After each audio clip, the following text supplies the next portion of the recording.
you are just not so you are a person of value one, and you are indispensable when it comes to them moving forward, bottom line perspective, from a strategic perspective. Thank you very much for that. So you touched on AI now. Yeah. What's your thoughts on AI? What's your thought on AI? Is it good, or is it going to take away our jobs? What's your thoughts on it?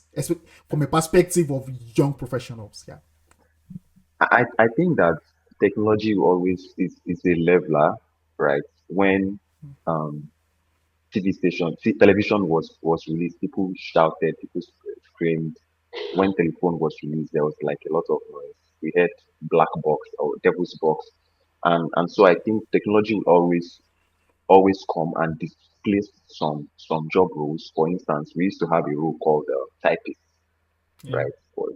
Like right now, you can't find anyone saying they're a typist anymore, right? Yeah. And there was a time we used to like be very keen on having a someone that would take notes during meetings. But now you have AI tools that can really take notes and would give you like summary. I use one called Otter AI. It will literally just take all the meeting notes and give me like the short summary of like the most important things. And so AI will take some jobs that are irrelevant to today's world, right? But my best bet is to make AI your friend, right? Mm. If you make AI your friend, then I mean you are good to go. I mentioned earlier that you could use Framer. So, for instance, if I want to design a website, I could literally just go to Framer and give Framer a description of the website I want to design, and then it would give me a website. So it has literally saved me hours of work, and I'm able to like easily satisfy my clients or my boss, and that way I'm more productive and saving the company time, resources, and money. And even from Prima, I can also just push directly to push the website like to the internet. So I'll say yes, AI will take some jobs that are irrelevant in today's world, but if you make AI your friend, then you would increase your superpower. All right. So you heard it. AI is going to take jobs, but if you acquaint yourself with and accept the revolution and actually be part of the revolution, the AI revolution, you'll be able to be on the good side of history and not get washed up like the former typist and the guys that used to write shorthand back in the days. One question I want you to talk about projects now. What kind of projects are you currently working on, and what are the kind of challenges that are generally associated with being part of teams, and what are the kind of challenges that you're experiencing with those projects altogether?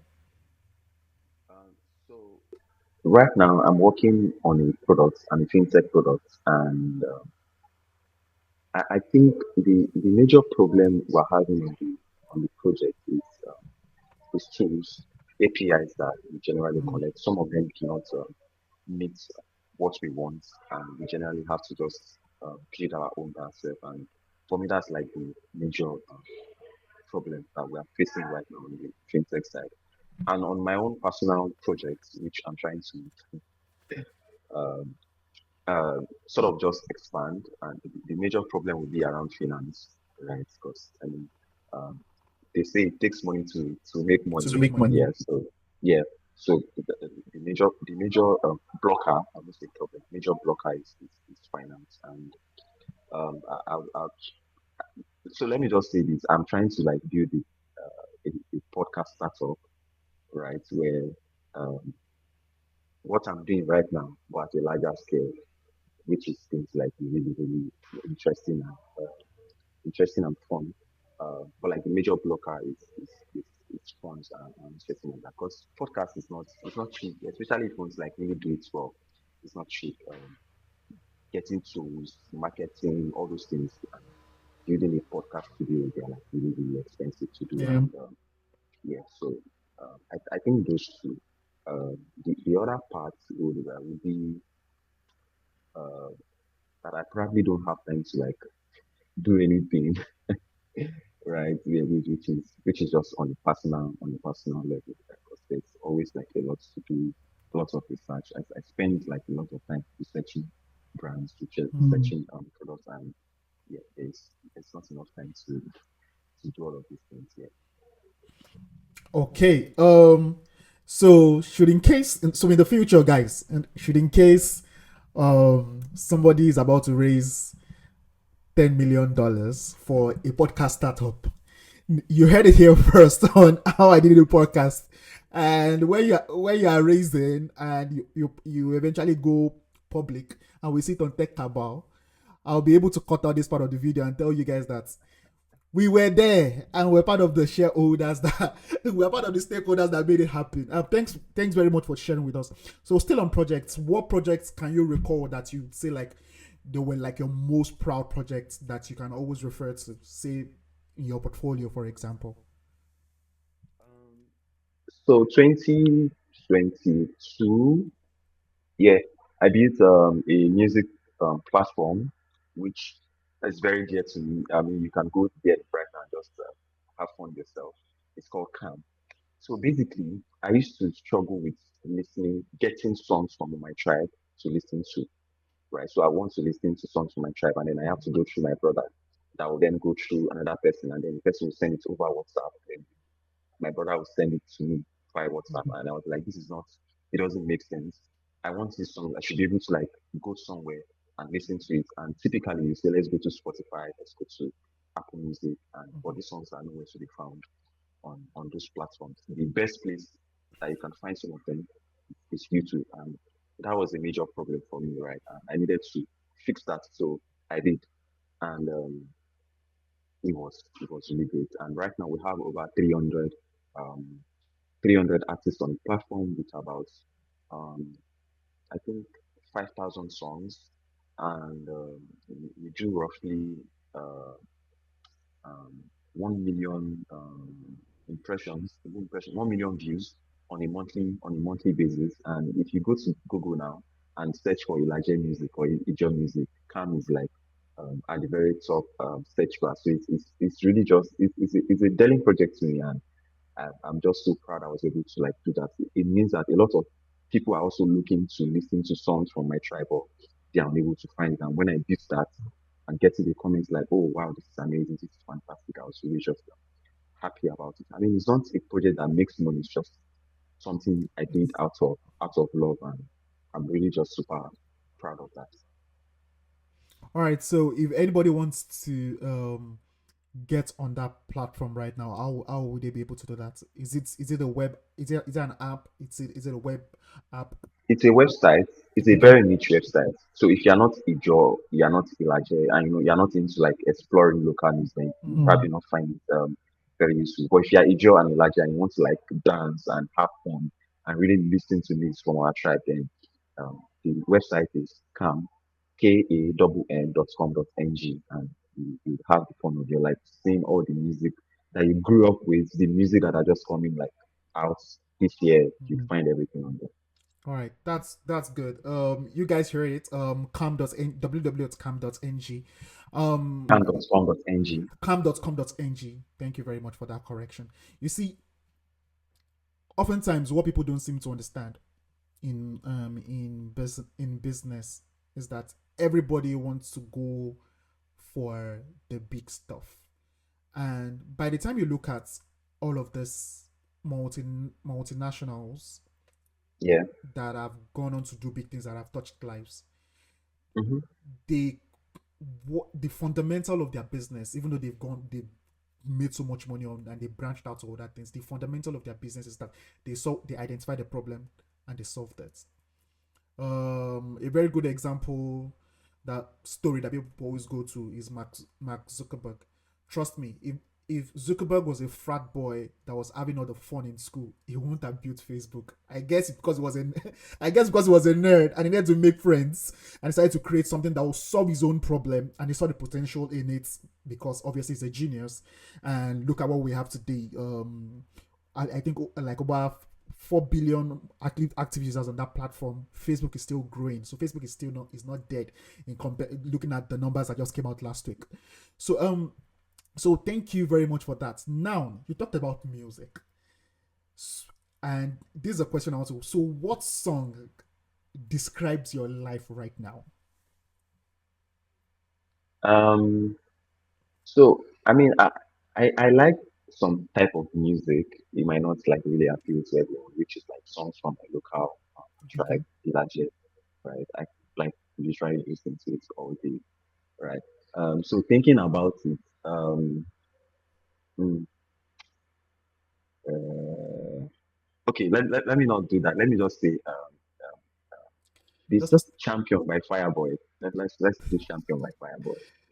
you never can tell. You might have somebody blow by mentioning the name, by mentioning the name of their track. But that's all right. Um, so we've talked about a few things. We've talked about a lot of things. We've talked about um how you started. We talked about how what you think young enthusiastic new entries within into the tech ecosystem, what they can change. So but for you, what would you have changed, knowing all you know now over the span of 7 plus years now?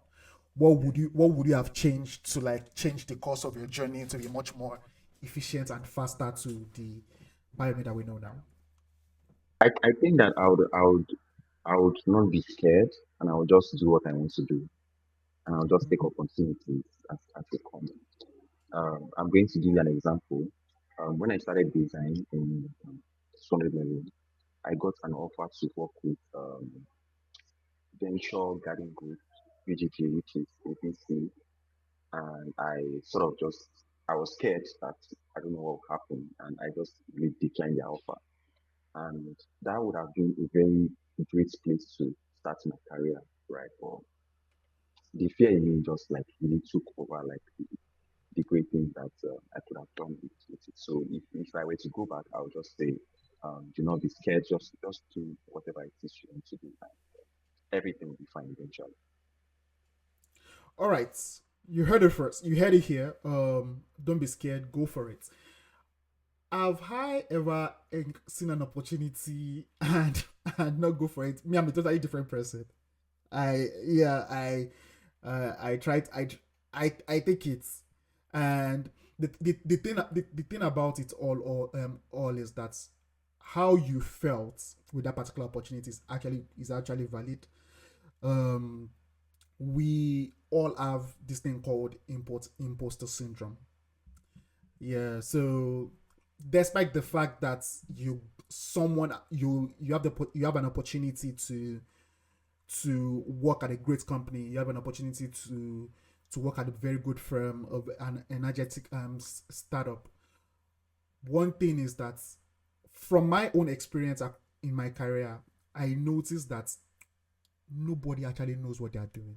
Quite frankly, everybody is freestyling it. Now, we might be much more proactive than each other. We might be able to pivot faster than each other, maneuver faster than each other within the workspace. But even the CEO that has a dream, he just had a dream that I want to build $1 billion company. He doesn't know how he's going to get there. My CEO said, Bayomi, I've not built a $1 million. I've not built a unicorn before. This is literally my first time doing it. So we're all learning on the job, and like which is really important. Yes, yes, yes. So because we look forward to people, because we see certain things very much more bigger than where we come from. Maybe we come from a very small community or from a very small street in Lagos, that like where I come from. We assume that all those people that we meet there that appear to be posh, prim and proper, they know what they are doing. Everybody's just trying to get by. So before we go, the last guest, the last guest, his name is Daramola, is the head of performance at Home of Performance in Manchester, in the United Kingdom. He has a question for you, and and you too, you'll be having a you will be sending me a question for the next guest. His question is there a framework available that helps you determine how to be optimal in terms of the growth of your workspace, considering that there are constant things that change or elements that move around that are missing for you to achieve your goals? Is there a way in which you are able to iterate, a framework that you use to iterate on the spot? About it right now, I'm a very intuitive person, right? So I would not say there's a framework per se. I probably would just think on my feet and look for the next best course of action, right? Because I believe that I do it first and then I try to figure out how to like do it better. So I don't have a framework in particular because I'm more intuitive than anything else. So I'd probably just say I think on my feet and just do whatever I think is the best at that point in time. All right. That actually makes sense to me. And what you just mentioned is a part of me that what I will consider work in progress, because I'm the perfect planner. Once you give me something, I just like try to look for.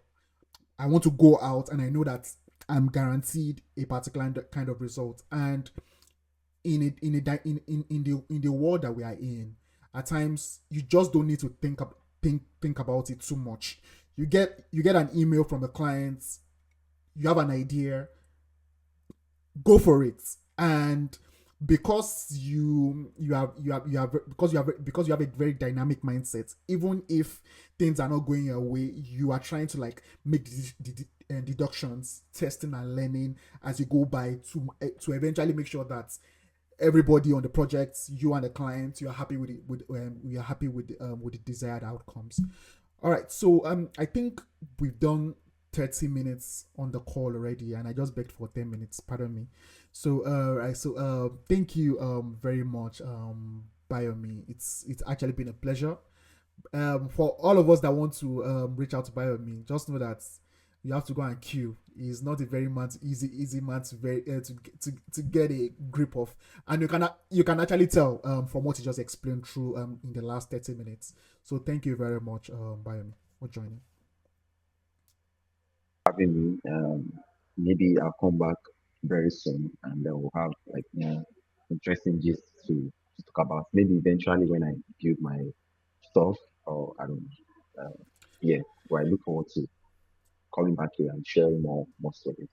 Yes, yes. When you build that product as part of your rollout, even though I have like two subscribers or one follower, I actually want to learn about what this product does and try to like my push the word to my own small community to help you drive up your adoptions. We need to be part of. You need to be cutting checks by that time when you have raised dollars from VCs.